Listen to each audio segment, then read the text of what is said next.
Good morning to all. आज हमारी BRS की फर्स्ट क्लास है। न्यू टॉपिक है आपका, नया चैप्टर हम आज स्टार्ट कर रहे हैं और उसका नाम है बीआरएस। बीआरएस का फुल फॉर्म देख लें, इसका शॉर्ट फॉर्म है एक्चुअल में बीआरएस, शॉर्ट फॉर्म में हम बोलते हैं। इसका मतलब होता है full form bank reconciliation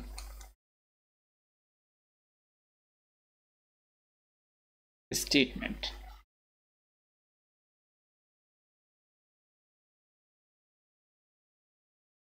bank reconciliation statement, ठीक है, बीआरएस।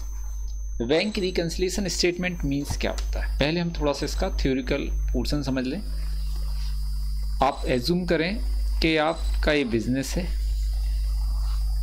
ये आपका बिजनेस है और आप इसके ऑनर, ठीक, और ये बैंक है। आपने 3 कॉलम कैश बुक पढ़ी होगी, है ना, 3 कॉलम।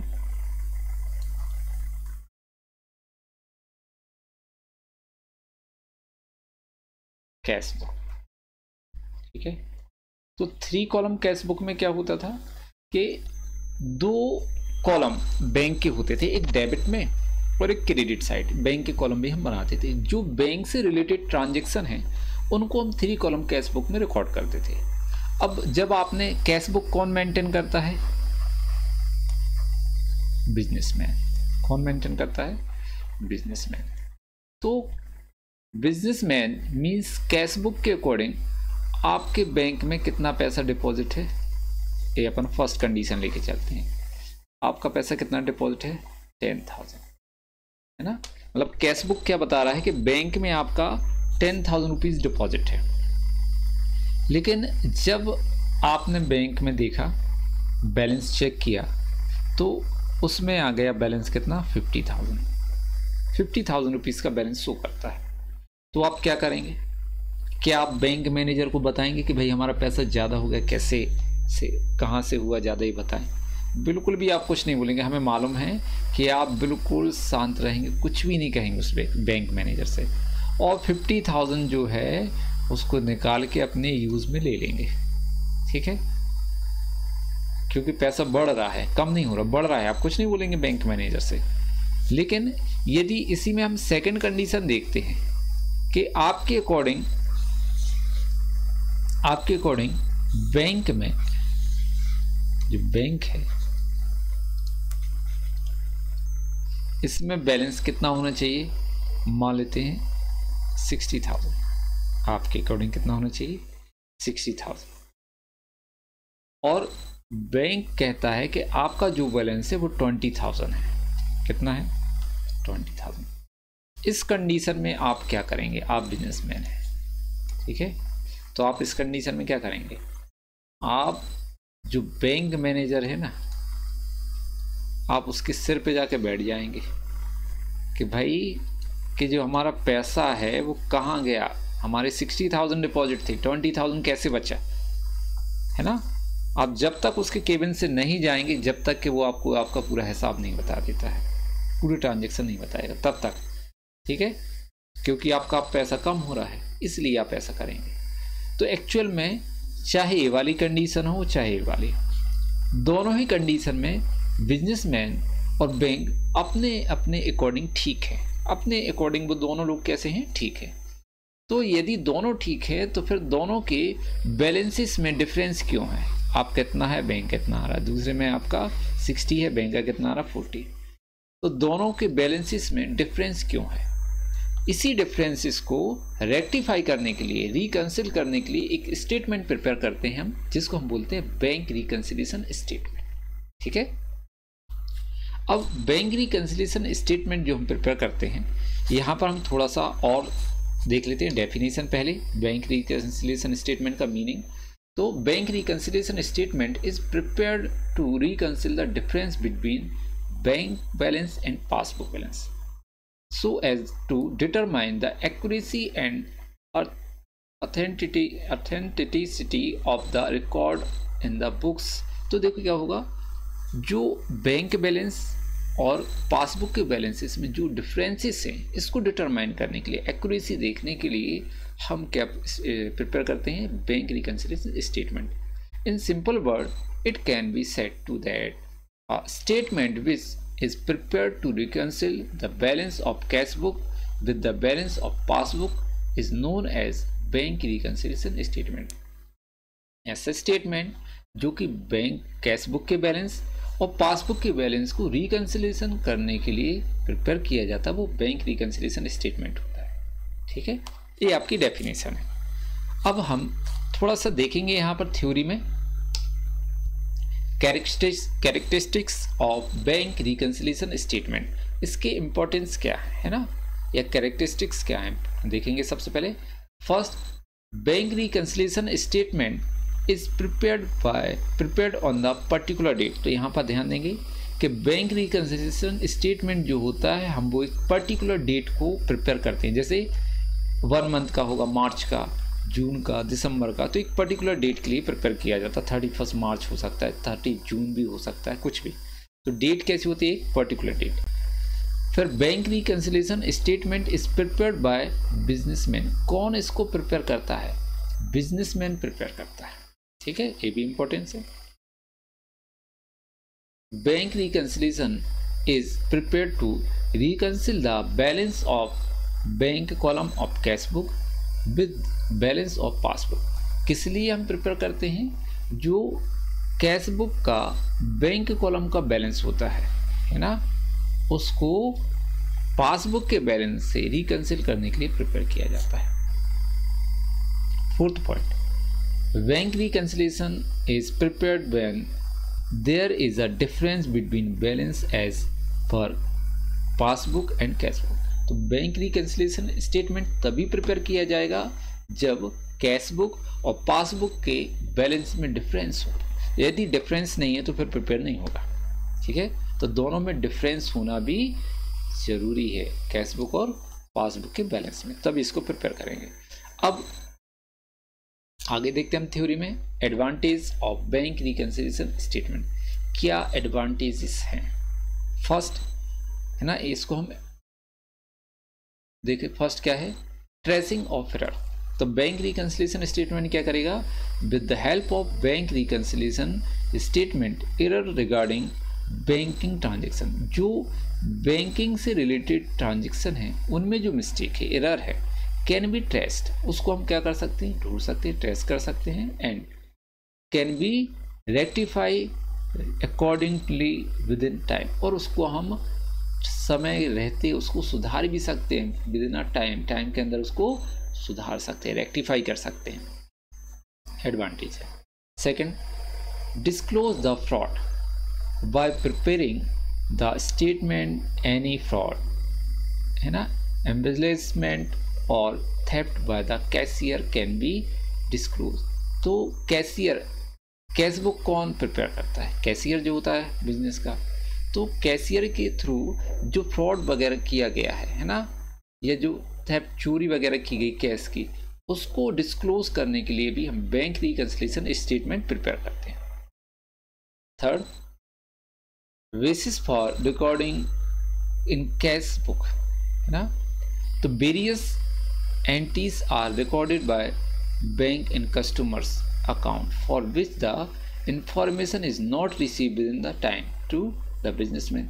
बहुत सारी एंट्रीज होती हैं जो कस्टमर के अकाउंट में बैंक में रिकॉर्ड की जाती हैं, लेकिन बिजनेसमैन को time to within a time उसको इंफॉर्मेशन नहीं मिलती है।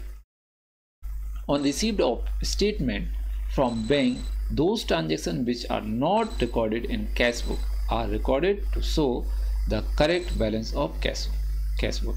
तो उन्होंने बोला जब बैंक का स्टेटमेंट हमें रिसीव होता है, हम उनसे वो वाली ट्रांजेक्शन रिकॉर्ड कर लेते हैं जो कि कैश बुक में रिकॉर्ड नहीं है, और करेक्ट बैलेंस भी हम फाइंड आउट कर लेते हैं।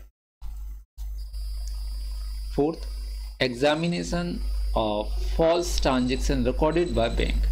तो while preparing bank reconciliation statement it can also be found out that which transaction has been wrongly recorded in the businessman। तो बैंक रिकंसिलिएशन स्टेटमेंट से हम ऐसे ट्रांजेक्शन जो गलती से या रॉन्गली रिकॉर्ड हो गए, ठीक है, उनको भी फाइंड आउट कर सकते हैं by the bank which need rectification, है ना, जो बैंक को सुधारने की जरूरत है, इस टाइप से। For auditing, bank reconciliation statement is prepared for the purpose of audit, है ना। तो इन्होंने बोला कि जो बैंक रिकंसिलिएशन स्टेटमेंट हम प्रिपेयर करते हैं वो किस पर्पस से होता है, ऑडिट पर्पस से, because the balance of bank is verified by the statement only.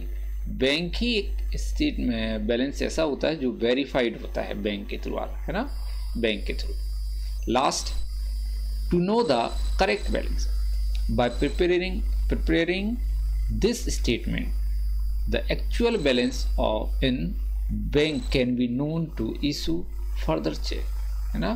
तो इन्होंने बोला कि जो हम करेक्ट बैलेंस फाइंड आउट करने, एक्चुअल बैलेंस क्या है आपका बैंक का, उसको फाइंड आउट करने के लिए भी हम बैंक रिकंसिलिएशन स्टेटमेंट प्रिपेयर करते हैं। अब यहां पर हम देखेंगे कुछ रीजंस, मींस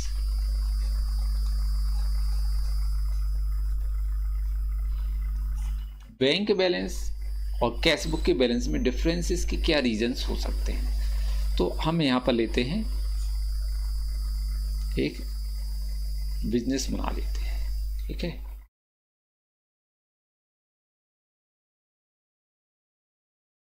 मान लेते हैं शॉप है, ठीक, थोड़ी देर के लिए, और क्या है ये बैंक, ये बैंक है, ये आपका बिजनेस है, ठीक है, और ये बैंक है। आपके बिजनेस में मान लेते हैं कितना है, 20,000 रुपीज है अभी, है ना। बैंक के अकॉर्डिंग, बिजनेसमैन के अकॉर्डिंग आपके बैंक में कितना डिपॉजिट है, 20,000, और अभी अपने यहाँ पर ही मान लेते कि यहाँ पर भी कितना है, 20,000 डिपॉजिट है। अब ट्रांजेक्शन कौन से हैं जिनके कारण ये डिफरेंसेस आते हैं। तो फर्स्ट ट्रांजेक्शन हम लेते हैं, इसको हम बोलेंगे यहाँ पर, हम यहाँ लिख देते हैं transaction, check issued but not present for payment,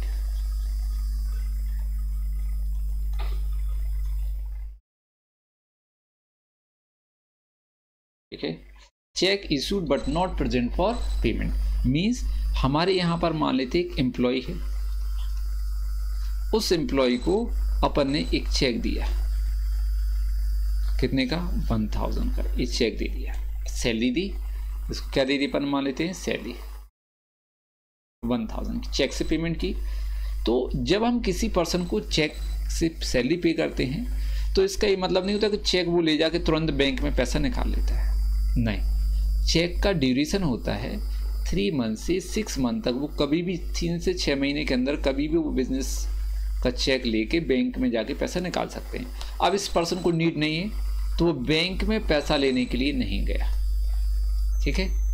लेकिन जब बिजनेसमैन किसी एम्प्लॉय को या किसी को पेमेंट चेक से करता है तो वो तुरंत क्या करता है, कैश बुक में से माइनस, तो इसने माइनस कर दिया बिजनेसमैन ने, तो इसका कितना बचा, 19,000,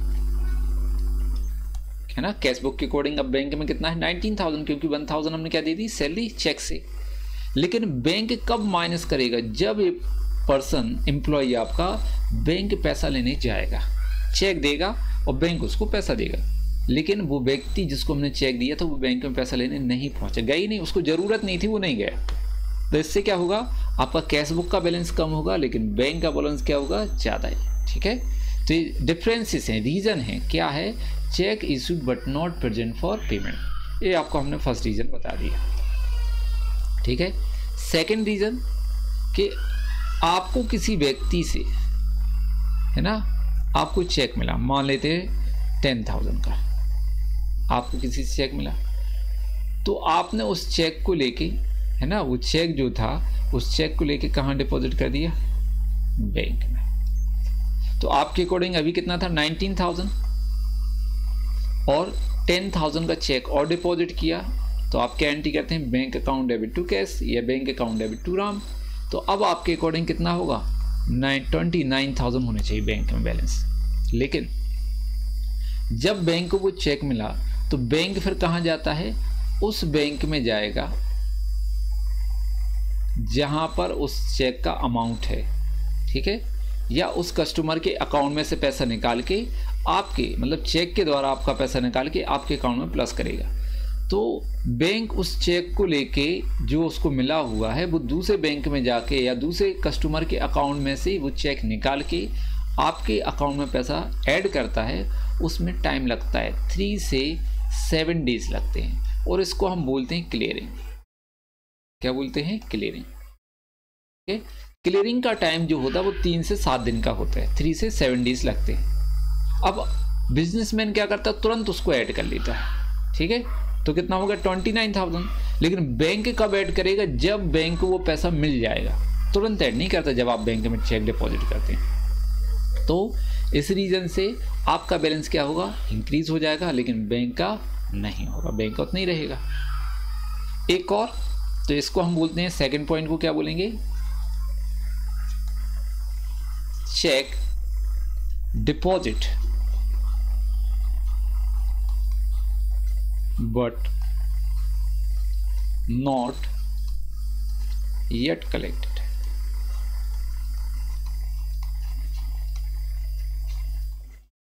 check deposit but not yet collected, ठीक है। सेकेंड, ये रीजन आपको लर्न करना है जितने भी हम बता रहे हैं, ठीक है, ये थ्योरी में भी आते हैं रीजन, और प्रैक्टिकल में तो है ही 100%। थर्ड पॉइंट,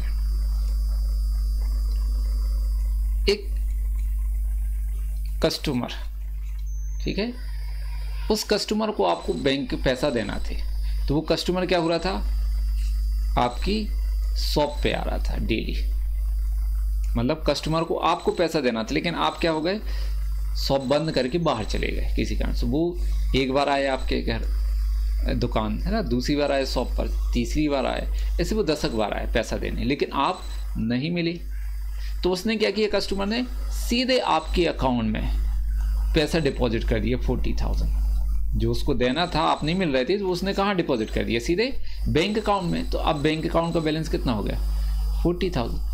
इसकी इन्फॉर्मेशन बिजनेसमैन को तो है ही नहीं, पता ही नहीं कि कोई कस्टमर ने हमारे अकाउंट में पैसा डिपॉजिट किया है। बैलेंस बढ़ गया, जो वो खुद देख के खुश हो रहा था कि हमारा बैलेंस ज़्यादा हो गया, एक्चुअली वो कस्टमर ने डिपॉजिट किए थे। तो इससे क्या होगा, बैंक का बैलेंस कम रहेगा, सॉरी कैशबुक का बैलेंस कम रहेगा, और बैंक का बैलेंस क्या होगा, बढ़ जाएगा। और इसको हम क्या लिखते हैं, थर्ड पॉइंट को लिखेंगे, directly deposit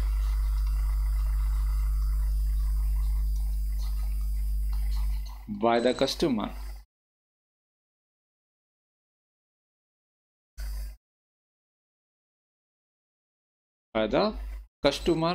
in our account,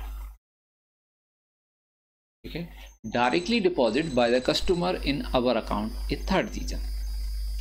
fourth, आपने क्या किया, बैंक को एक रिटर्न में ऑर्डर, बड़े बड़े जो बिजनेस होते हैं उनके बहुत सारे एक्सपेंसेस होते हैं, जैसे रेंट पे करना, एम्प्लॉय की सैलरी पे करना, एक्सपेंसेस बहुत सारे हो सकते हैं। तो कभी कभी कस्टमर क्या करते हैं, रिटर्न में बैंक को ऑर्डर दे देते हैं कि भाई हमारे बिजनेस का रेंट, ठीक है, एम्प्लॉय सैलरी, ये सब आप पे करेंगे हमारे अकाउंट से, और रिटर्न में ऑर्डर किसको दे देते हैं, बैंक को। अब मान लेते हैं मंथली कितना था, 10,000, इतना एक्सपेंसेस था। तो बैंक क्या करता है, एक बार ऑर्डर मिल गया उसको रिटर्न में, तो बैंक आपके अकाउंट में से माइनस कर देगा। तो कितना बचा यहाँ पर, 50,000, आपका बैलेंस कम हो गया, बैंक का बैलेंस क्या हो गया, कम। लेकिन कैशबुक के बैलेंस पे कोई इफेक्ट नहीं, क्यों, क्योंकि बिजनेसमैन इस ऑर्डर को दे के भूल गया, ठीक है, ऑर्डर को देके भूल गया, खुद भूल गया रिकॉर्ड करना, और बैंक उसको रिकॉर्ड कर रहा है क्योंकि बैंक की लायबिलिटीज है, ठीक है। तो बैंक अगर आपके अकाउंट में से पेमेंट करा तो आपका अकाउंट का बैलेंस क्या होगा, कम, जिसको हम क्या बोलते हैं, फोर्थ पॉइंट, पेमेंट, यहां लिखेंगे है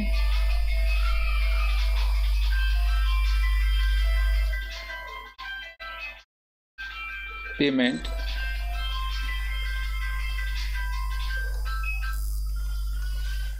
by the bank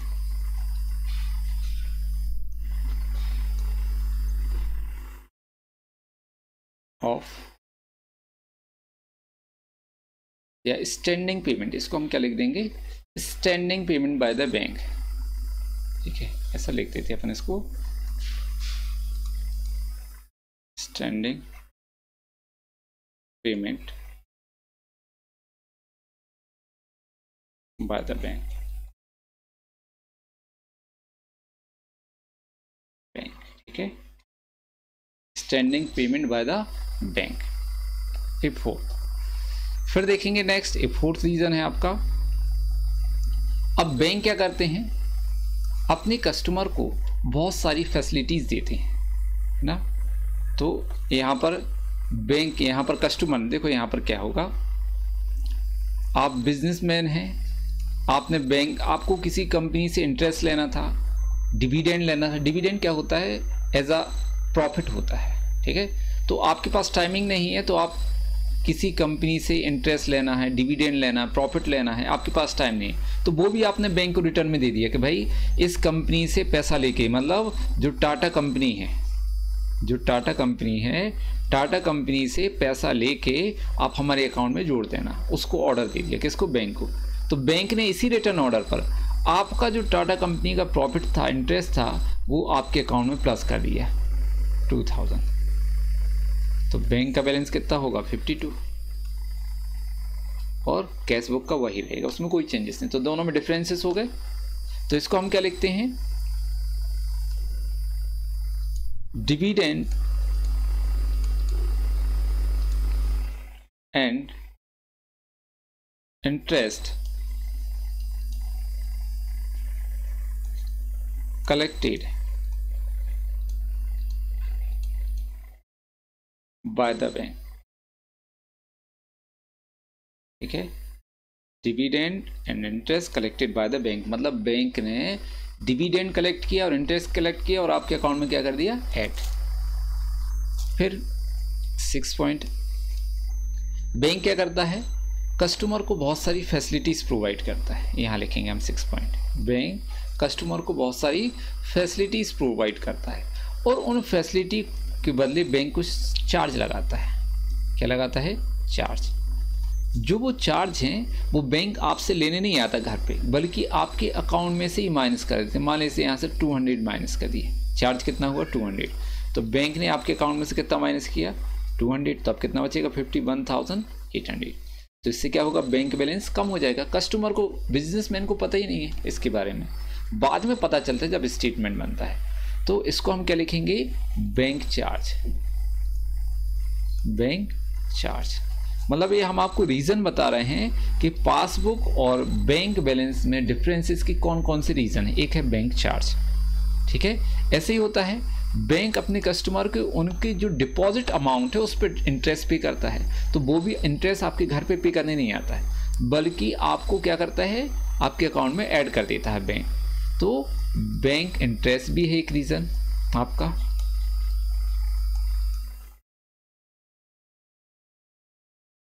bank interest एक रीज़न, इंटरेस्ट। जैसे बैंक ने आपको मान लो 1000 क्या दे दिया, इंटरेस्ट दिया, पे किया है, तो आपके अकाउंट में वो प्लस कर देगा, तो आपका बैलेंस कितना होगा, 52,800।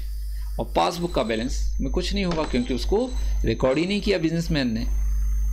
ये ट्रांजैक्शन है जो कि बैंक अकेले रिकॉर्ड करता है, बिजनेसमैन को इसको नहीं पता रहता है ना, वो तो बाद में जब स्टेटमेंट मिलता है तब पता चलता है कि ऐसा हुआ है।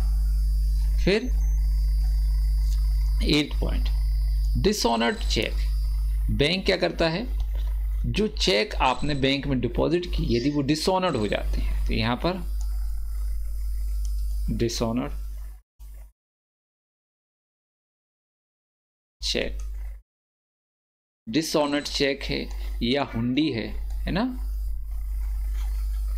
ये भी क्या करते हैं, पासबुक और कैश बैलेंस, मतलब बैंक बैलेंस को डिसऑनर्ड चेक या हुंडी जो है बैंक माइनस करता है। मान लेते हैं 2000 का डिसऑनर्ड चेक था, तो बैंक क्या कर देगा, माइनस, आपके अकाउंट में से तो बचेगा कितना, 50,800। कैश बुक पर कोई इफेक्ट नहीं होता क्योंकि बिजनेसमैन को इसकी जानकारी नहीं है। तो पासबुक का बैलेंस क्या होगा, बैंक का बैलेंस क्या होगा, कम हो जाएगा और कैश बुक का कुछ नहीं होगा। तो इस वजह से ये रीजन है, हमने आपको बताया कौन कौन से रीजन है। First, check issued but not present for payment, check deposit but not yet collected, directly deposit by the customer in our account, standing payment by the bank, dividend and interest collected by the bank, bank charge, bank interest, dividend और dishonored check और dishonored हुंडी। ये सब reason है। किस कौन सी reason, difference between passbook and cash book balance. ठीक है, थैंक यू। आज की क्लास इतना ही, बाकी हम कल देखेंगे और कल हम प्रैक्टिकल भी करेंगे। Thank you.